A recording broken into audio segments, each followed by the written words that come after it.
You know? I mean, out of all of the terrible things I tried, I think one of the worst was urine. You did not. I'm sure I tried vodka on spots. Oh, toothpaste. You know. So, if I think back to the bad old days, and I first got acne when I was 14, and I was a very shy girl these days. It might be hard to believe, but I was a very shy girl. I was quite bookish, quite sporty, but this really, I don't know, my confidence was in my boots very, very quickly. And I grew up in a household where everyone was quite appearance conscious, and you know, that was something that was a real blow to me at that time, where I was, you know, trying to find my way with friendship groups, and honestly I didn't have a clue. And I think back to what I resorted to do to try to get it under control. It makes me weak right now. And I mean, teens are still doing these kind of things, right? So we had, you know, going in there with a physical scrub. I, you know, tore my face off with apricot facial scrub. That was mistake number one. It was called Apri, not St. Ives. It's similar. We had the St. Ives. Apricot kernels ground up so you could really get in there. You know, it was almost a form of self-harm, really. So we had the Apri facial scrub. Then we had very harsh foaming, astringent cleansers, foam, dry, red. No moisturizer. I don't think so. Maybe at one point my mom took me to the Clinique counter, as you did, right? The 3-step, you know, get your golden yellow bar, get your face stripping toner, and then cover it all up with dramatically different moisturizer. Oh my gosh, I remember that. Do you remember? Yes. 3 steps to getting spots, my friends. So I think we had a period of that, but at the beginning it was definitely the more basic pharmacy, you know, things that felt like you were doing something. And then to top it all off, there was benzoyl peroxide at 10% strength. Good old Panoxyl. Oh my gosh, I still, honestly, Panoxyl can have a moment, but straight up with the scrubs, and it's either that or Quinidem, and either way, the formulations are so far removed from how benzoyl peroxide is formulated nowadays. So it wasn't caring in the fact that there's a barrier issue with something so irritating. So you can imagine. So then, of course, the consequences of that on my skin were that the potholes were created by using the actives that were too strong for my skin. There was no retinoid in there. Didn't know what a retinoid was. Wouldn't know what a retinoid was until well into my 20s, actually, as a junior doctor. There was a lot of suffering. And then the final thing was that I would seek out concealer. And again, in those days, there wasn't the selection of choice of colors. So I was using orange-toned concealer. Oh my gosh. Which probably hid the redness. But then, you know, you could see like a crispy, orangey patch. Ugh. So I used to pick at my pimples, and then I would cover it up with a physician's formula. Oh, yes. Oh, yeah. I mean, you can see I still have pimples, but they're nothing like they used to be. But I would put on foundation, and then because, you know, my skin was bleeding and had pus on it, I would cover it up with the powder and try to get the powder to stick to the wet part. And I'd be using this dirty sponge thing? like... Guys. It's never a good idea if you're going anywhere. Never. That wet surface. Oh yeah, and I would try to use the dry powder to stick it to the wet surface. It was so terrible for me, but it impacted so much of my social life. Like growing up, I know. I was a fun, happy kid. You know, like my childhood. I'm really grateful. Thank you. I try. She is a fun, happy kid, guys. I love it. I'm a little unhinged. The but energy in a is good contagious. Way. No, but it's like, as a child, like there was this vibrant energy that's a little bit more like me now, but when I was going through acne at its worst in middle school and high school. What age is that then, just for... that would have been, my first pimples were at 13, 14. Same time. Yeah, I was stressed, but I was going through puberty, struggling so much with my skin, and unlike your family, my family didn't have like an appearance-based pull to it, and they didn't know what to do. I was washing my face with Costco shampoo and conditioner. I would take the shampoo and conditioner. Are you kidding me? Because they didn't know what else to get. Like, they didn't have anything. My dad had acne. He used Cetaphil. Oh, right. Okay. My mom, and it like broke him out even more. My mom had 2 pimples on her wedding day, and that was it. So she could not help with acne at all. And it was so funny, Sam, because she would come to me and she would see that I was coming home from school crying. because I was being bullied. I was called like freak of nature, pimple face, connect the dots, rocky road, like all And you of can it. remember all of that in detail. Oh, I in can detail. I imagine. remember their names. I remember being hit with a hockey stick, being told like, poke her pimples, like she's a giant pimple, like she's a walking infection. I remember it. I had the rolly backpack because I was tall. So I was like, nerd alert. I was the dorky kid with like the rolly backpack. I wasn't cool, Sam. I wasn't cool. But You're making my heart squeeze, honestly. no, but like I think it And you're really so impacted my vulnerable. social You've got these life. raw wounds, and your emotions are really raw, right? And you're so sensitive to anybody even vaguely looking at you the wrong way, never mind That. overtly kind of saying things out loud. I think being a highly, bless you. I think in general, just being like a highly sensitive person and having like rejection dysphoria, I love people and I want to be their friends. wanna connect. I love it. And I think that having acne, it just created this barrier. Yes, I totally from get allowing it. me to do that. I would put up walls of literal foundation, but also like put up walls to protect me, like a shield. Keep away. But I didn't realize it was keeping people out. Like I never went to prom. I never went to a single school dance. You did not. I did not. I didn't have dates. And then again, growing up with parents Guys, who were we very... need to fix it. I don't know. We need to have a plan for Cassandra. Oh, That's outrageous. You're making me feel quite emotional. Really? Yeah, I never went to prom. Yeah. I graduated high school 2 years early because I couldn't handle the bullying. And my grandfather had died around that time. I was really struggling. It's too much. It was too much all at once. And I graduated early. I was like, hee hee, I'm smart. But gonna I say. never went to a single party. That's why I haven't ever had the drugs. Can you believe I've never had the drugs? Woo! Never.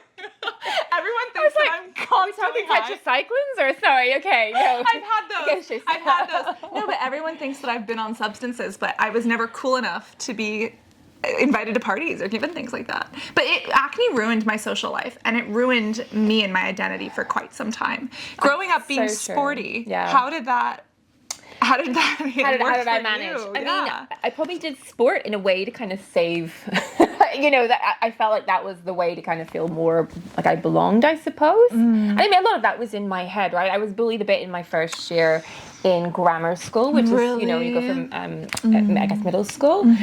But I think I was just very sensitive and a touch neurotic, I'll say. And then, then you factor in the skin part. And I did all the kind of equations, like, could I go to the party on the weekend? What state would my skin be in? I would even think about where I would sit on the bus going home, because it's like, if I've got bad blemishes this side, I must get a window seat on the left-hand side of the bus. Crazy stuff like that. And it's so much energy and mental, like, spinning to try to work out how to best defend yourself and like protect that exposed, vulnerable underbelly, right? I remember when I was in middle school, my acne was getting worse. I was on tetracycline, doxycycline, minocycline. I remember I would wear this black hood to like this hoodie jacket to school every single day. And it's because I could zip it all the way up. It covered my chest, my back, and it would cover here. A big part of you. And then I had these stupid bangs. These bangs that I would just use to cover my forehead breakout. So you could literally see like this much of my face. It was so bad, Sam. Bangs. We all had bangs. It was me trying and to hide. greasy hair on the bumpy skin as well, right? It wasn't good. Yeah, and No, I remember the one that day too. that I had unzipped this jacket. I was in steel drum band. Were you? Yeah, I was. Okay.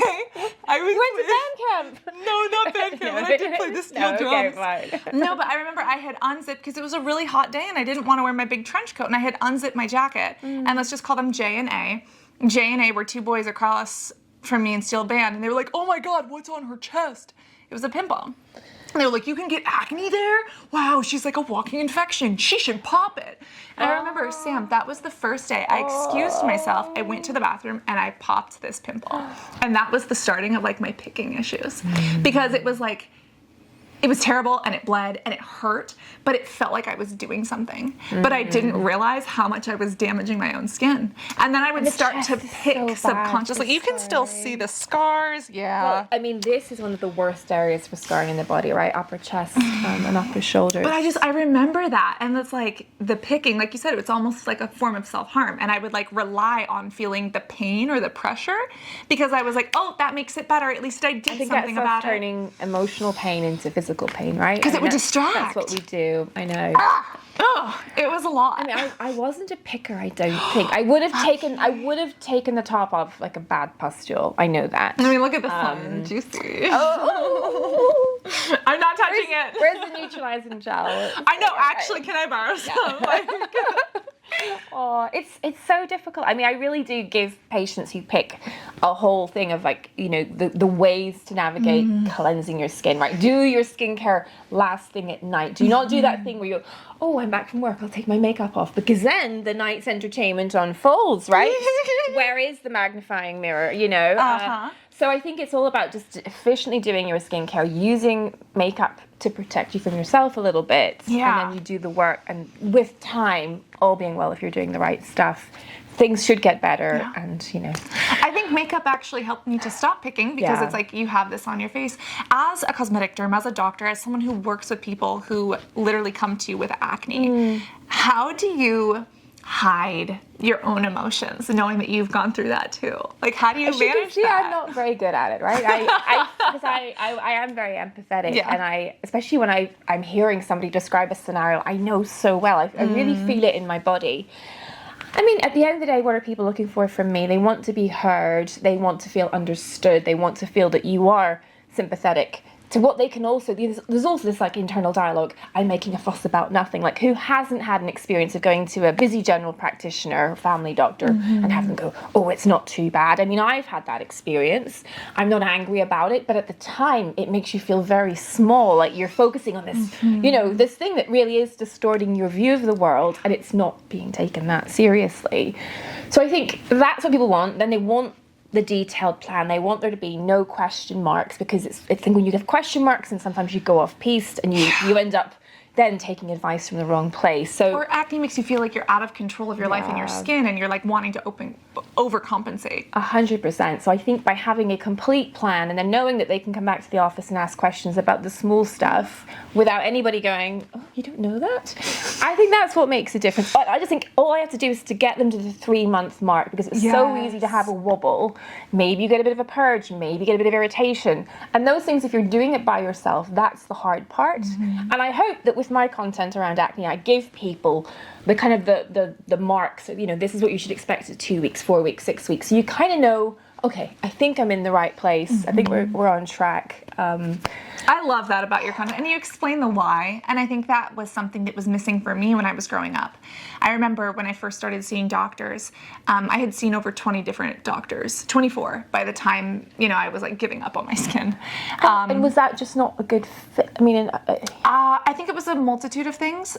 The acne was bad. I was having reactions to the medications that I was taking. Like, I was throwing up because of, you know, tetracycline, doxycycline, antibiotics. I had be really irritating. Premature rheumatoid arthritis in my knees. Did you? Yeah, so I would have this knee swelling, and we thought it may be due to Bactrim or these medications I was taking, the body acne, the picking. Then I think that acne and just being predisposed to mental health issues, I had those. So a lot of doctors were like, oh, should we put her on Accutane or not? My parents wouldn't allow me to go on birth control, so I couldn't take Accutane. Did you ever have spironolactone? Yes. It's much better as an adult. When I was younger, I couldn't stick to medications. You know, not being able to stick to a routine or to know what to expect. I think I told you I was using tretinoin for the first time, and I put on like a big old schmear, like a glob, and my face flaked off. And I was like, well, I'm never using that again. And of course, because I full strength tretinoin. I know. Yeah. I mean, but I think that was why. And I just got passed from doctor to doctor to, you know, naturopath to whoever. And I was desperate, and I felt like none of them heard me or could connect with me at that time. I think, I mean, even just the counselling around using topicals correctly, it takes 10 to 15 minutes minimum, right? I mean, I I don't know how we did it back in the NHS days, where you had 10 minutes for a follow-up patient, and always tending to see the more severe end of the spectrum. So it's very tough out there. I mean, I think the great thing is, though, we do have so much more access to ingredients. When I think about what I was what my toolkit was as a 14-year-old, right? Oh it my was gosh. kind of rubbish. Okay, I'm trying to remember what I had when I was younger. I remember Neutrogena existed. Yep. And I was Although you have way more Neutrogena products here. You know, our selection in the Really? UK is rubbish. They had some sunscreens, maybe, you know, the hand cream, but nothing like, you know, the proper array. Acne. Salicylic acid products, all the rest See, of it. we had no. the salicylic. I remember I didn't even use a moisturizer because I didn't know better, right? I would You'd use probably had bad Proactive, experience, right? You'd bad had experiences. moisturizers breaking you out, and then you get very aversive, and then, you know... Clinique, the 3-step system, Right, you did you know, that. Proactive, yeah. And then the picking, no one explained to me that picking was making it worse, you know. And then I went to aesthetic school in 2009, and we used Image skincare, and they told me that natural and clean was the only way to go, not explaining that lead and arsenic are natural too. And like they were like, avoid preservatives, and now we're like, wait a minute, but preservatives do what? Oh, they preserve a product, so when I stick my finger in it doesn't grow mold and bacteria? Oh, this lemon egg mixture in my fridge should not be applied to the face. Your avocado mask may not be doing all that you think But like, it is. even in aesthetics school, I didn't get to learn that stuff until I started like working with experts and learning more and doing that secondary education. I was like, wow. But you know what? You say that even within traditional dermatology training in the UK, we didn't get taught it either. I had to come here, so that's when I started going to the American Academy meeting every Dermatology, year, yeah. because they do this great blend of medical and cosmetic Yes. practice, and it's like this is what your patients want. They don't just want a prescription; they want the full toolkit. They want to know what concealer they can use, what foundations work well for acne-prone my skin, gosh, etc., right? etc. Right? What supplements are helpful, what not to do, and it's such a big conversation. It's not just a script with That's tretinoin and so benzoyl true. peroxide on it. And I love that you touch on, like you said, supplements and stress. Like right now, I was telling Dr. Sam how I'm going through a terrible period in my life. I'm glad I She's can coping joke very about it. well. You are Coping. being very strong. Dr. Sam but it's been texted me. rough. She's like, "How are the intrusive thoughts?" I was like, so funny. But like the And stress. then you didn't text me back, so I was a little worried that they'd become too intrusive. It was like, okay, should I call her, or is she just You're so having some sweet. quiet time? Anyway. So good to me. I need like a Dr. Sam mental health in my I need like pocket. your little playlist, like just of like, you know, helpful Helpful isms, mantras. Samisms when you're having a down moment. Actually, yes. Can you make like a card deck of daily Samisms? Please. Holiday 2024. No, but like even just knowing how mental health impacts these things or impacts my picking. No one taught It me is this that. awful spiral, isn't it? You feel bad, you don't sleep good, and then, you know, then you maybe nibble a little more sugar than you mean to, and then the frustration of it. I love that you even talk about like the dietary aspects. I think in, you know, traditional, you know, unless you're studying internal medicine, you know, or a specific field, doctors only get 48 hours of nutrition training in America to become an MD. I could say that we had any concrete, maybe back in undergrad, but certainly not with relevance to inflammatory skin disorders. I think that's something you have to kind of go and ferret out yourself as a doctor, really. So, and then I love that you can give that to your patients, though, and that's why I think it's so important for patients or clients to really speak with your doctor, interview them, just like you would buying a car. Right, or finding a therapist or a boyfriend or something, right? You need to have that interview process, and you have to have a kind of chemistry, right? A sort of doctor-patient alliance is so important if you are going to be vulnerable and to kind of share how these things are affecting your life, and I think to have trust that, you know, they have the right advice for and you. I think that was the issue. Like 24 doctors and derms and people, it's like I didn't. It must have made you feel like there was open up. something wrong with you, which is horrible, That's right? exactly. I felt like I was the issue. Yeah. I remember I, you know, didn't grow up in a family that was very image-based, but based on what I was hearing at school, that I was like a walking infection, or like even looking at me ruined someone's day. Dr. Sam, I couldn't even walk. Which is so upsetting. It was, and I felt like a burden. Like if I was sitting next to you, I would feel like I'm ruining your day because you're having to look at me with a pimple on my face. And it was all over. But I wouldn't even go upstairs to eat breakfast with my brother and my mom unless I had a full face of foundation caked on. I couldn't even walk out the front Did your door. family make comments about your skin? My mom, bless her heart. I don't mean to like... It's okay. No, it's okay. If anyone, I can share with anyone, it's Dr. Sam. Because you get it. But like my mom, bless her soul, she would say like, "Oh honey, they don't mean it. They're just jealous. Like they're just jealous that you're tall." no, Mom, they don't. But she didn't understand. And then my little brother, he was a pain in my ass. I love him dearly, but he was a pain in my ass. And he would like make jokes about it. And I vowed that if he ever got acne, I'd give him the St. Ives Apricot scrub. I'd give him, the nasty oils. I'd like make sure that he was breaking out. And by the time he actually was breaking out, he came to me for help. And at that time I was an esthetician, and I was just like, I can't do this to you. So I gave him the good shit. Did you? Yeah. You sorted him out. Yeah, I'm like, you owe me. It's good for the karma bank. Yeah. I mean, out of all of the terrible things I tried, I think one of the worst was urine. You did not. Listen, when you're desperate, No. you will try. I don't remember. Disgusting. Anything. No, I mean, anything. I think you anything. can find a forum that will support just That's about what it was. any It was an online forum. of abuse, and I right? thought about it for so long, and I finally did it. It was terrible. It was awful. Awful. It's a natural product, though. I don't care. I don't care. I mean, the uric acid. Is it clean? I mean, Well, again, it's just like you will try everything. No, and at I the hear time, you. we didn't have a neutralizing gel. I didn't even know what azelaic acid was. Retinoids weren't a part of the conversation. 100%. I don't think azelaic was even really in the toolkit back then. I'm trying to think what I may have done things like lemon juice. I think there's always this idea that something is stringent. I'm sure I tried vodka on spots. Oh, toothpaste. If it burns, Toothpaste. it's working. Yes. So, Dr. Sam, what was it that Curious finally... that, isn't it? That whole thing, the sensory sensation part of putting something on your skin, whether it's mental or whatever, how that crept into skincare to make you feel like it's working. It makes you feel like you're doing something about it. Yeah. So what was it that finally helped you the most? And what is it that you now take forward to those who are struggling? Yeah.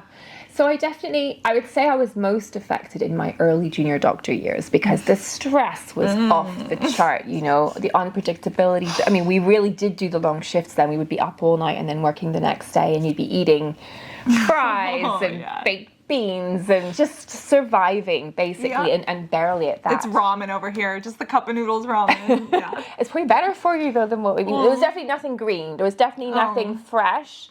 There was a lot of carbs, a lot of comfort. And then, we'd go out and have a drink on the nights off. So there's this awful fight or flight state that you were in. And then I felt self-conscious. I was going into theatre because she had to do surgery for 6 months and wearing a face mask, and that would irritate everything. And we now know from our experience with the pandemic and mask wearing that whole breathing within a mask is horrendous for acne-prone skin. So there was all of that. I think I probably just outgrew it a bit, and my skincare practices got better a bit. And then when I started practicing, my first dermatology job, then I got immersed in it. So I really wasn't until then. So I'd have been like 30. Oh my gosh. So I definitely, it was a big part of my identity that I was this thing I had to manage. And, I definitely had trouble with my skin even when I was in Australia, which would have been, like sort of coming up to 2000. So it was a long period. And as I say, it's sort of, I think I still have it in my psyche, I was going to say, I feel like when you've had acne, hard to exercise you're always thinking of having acne. Yeah. Like your skin can handle harder things. If you're having a massage, don't put oil anywhere near my skin. Yes. I'm very controlling. Make sure my hair doesn't touch this area. Yep. 100%. And I really do not want to be that person caught out without my skincare, or like having an overnight at a friend's house and using their skincare. Like, it's like, oh no, I'll go home. I got I'll it. get a taxi. I got it. It's an hour in an Uber, but it's okay. I'll go home. Yep. I'd rather have my thing. So it's control, right? It is. It's just about control, and we do what we can. But I mean, I'm definitely more chill about it now, and touch wood, what I use now is more focused on the aging side of things. But it's still there somewhere that I know if I relaxed everything, I'd probably get them back. I mean, that's kind of what happens to me, is that I thought that, I would just outgrow it. That's what people told me. My grandfather died with pimples on his face. And and he was in like blackheads. Maternal or paternal? Paternal. Okay. And my dad's side, he still has acne. He still has blackheads. I'm like, let me get him. Even a little worse. Like, he has pustules, he has cysts. He also has like lipomas and stuff. But, just like seeing my family go through that, I'm like, I don't know if I would grow out of this. The biggest thing for me was a combination of, it was like almost like a pie chart: dietary, skincare, good habits, and stress. Yep. And understanding how those work together was unreal for me. And even now, like, I'm traveling, I'm so stressed. I cry every day, but like, it's okay. She makes it better. I can distract myself. No, but like, and I'm really like, I'm noticing. Travel is tough. I think changing environments, still getting some pimples. airplanes, just being out of your habits. Like, I don't know about you, but I don't go to the gym quite as much as I would normally. I mean, here, I'll show you my, you can see my chest and my back. Like, I have a lot of pimples and, like, marks here. So what is your normal strategy for managing? So you're not on anything oral right now, are you? No, not anything oral. No, I've done, spironolactone was probably the best for me. It was the best. I would pee all day, though, because it's a diuretic. Yeah. But that was the best. Even like a weenie dose? You couldn't, no, just, that's too hard to manage. I try to stay hydrated. And then I would wake up. And I have one kidney. Fun fact. Oh. So, yeah. I didn't know that. Yeah, I didn't either. I was born that way. We found out later on. So, that's fun. Okay. But because of a that... very revealing trip. Sorry. It could be All the things you didn't know you would learn. In a frivolous way, but oh gosh, okay. Yeah, so because of that, there's like all these extra things that I'm just like, wow. You know, and I wonder, have these impacted my hormones, my, you know, processing of spironolactone, my body. For the body, the best thing, I think the other thing is that like on my face, I have like minimum 3-step, maximum like 10 plus if I really go hard. But like I know how to use my tretinoin and my neutralizing gel. I know how to use my stuff and I'm good with it. On my body, I just don't give it that care. So like I'll use a body wash with salicylic acid. I'll spray on like a salicylic acid spray. What about the benzoyl peroxide foam? The wash for the body, yeah. That's why I love leave it on the panoxyl. skin. Yeah. That's why I love panoxyl, but then it will dry me out a little bit. Okay. And then like I get a little bit of like irritation. I know, it's just kind of therapeutic. And then I stain window everything. is quite small, no, I know. I think that's why I like the wash, but we don't have as good a choices of benzoyl peroxide washes in the UK. You definitely have better options here. Okay. It's But yeah, tough, it's just management. And I think the biggest thing for me is also knowing like this doesn't have to be my identity. And if it is a part of my story, I can use it to help others. Well, do you the have work that I reframed do. it like on steroids. You know what I mean? You have reframed it and you've turned it into something that has helped so many people. And I mean, I think it's a blessing for the world, right? I know it sucks for you at times, but you share so much and you're so generous with your experience and knowledge. And I think that's wonderful. Well, and I think it's also wonderful, like when I get to work with people, not everyone that I work with recognizes me. And sometimes those who do, like it just becomes a crying session. Like we just cry. And then if I can pop pimples on others in a sterile way, you know, in a way that doesn't, you know, create issues, if I can do extractions, that for me is so cathartic because I'm doing it on someone else instead of myself. And it's like if I can use all of the pain that I've gone through to help someone feel better about their skin or to know how to read their ingredients or to find good ingredients, there you go. And like, honestly, would you have even created your skincare line? Would you have even started this trajectory if you didn't go through those experiences with acne, right? It's a blessing in disguise. No, there's no way I would have the practice I do because that was one of the primary you know, when I started my practice in Harley Street, maybe 80% of people coming to see me were girls who were confused by the changing terrain of skincare, double cleansing oils, things that in individuals weren't suiting them, changes in makeup trends, long wear foundation, other things like this, which I totally understand the gravitation towards when you're breaking out, but a lot of them just won't blooming well come off, you know? So it was this epidemic and it coincided with the uptick in social media and sharing, and it is just one of those things. So it was a constant, certainly there's causality. Is correlation, causation. Yeah, you know, it's that whole thing. I think it probably was because when we changed it, they got better. Do you know what I mean? So, and especially if they got better quickly, you kind of knew that it wasn't the treatments, it was just the taking away of what they were doing before. Yeah, or like the suitcase of skincare that people bring in, they open it up, they're like, this is how I use it. And you're like, oh my god. I'm so sorry, we're not using any of that today. Yes. You know what I mean? You're going to be gifting a lot. Yeah. So it's, I mean, you're absolutely right. We're both where we are in very privileged positions. I'm honestly so grateful. And getting to call this work. I was like, I wouldn't have gotten to meet you or to know you or to watch your content if I hadn't gone through all of that. And I look at this and I'm just like, I wouldn't give this up for the world. Like, honestly. And I'm just like, I'm the so happy ending grateful. to the story, guys. Yes. There's a lot of emotion in this video, but I mean, it's heartfelt, and you know, I really appreciate you opening up and sharing your experience.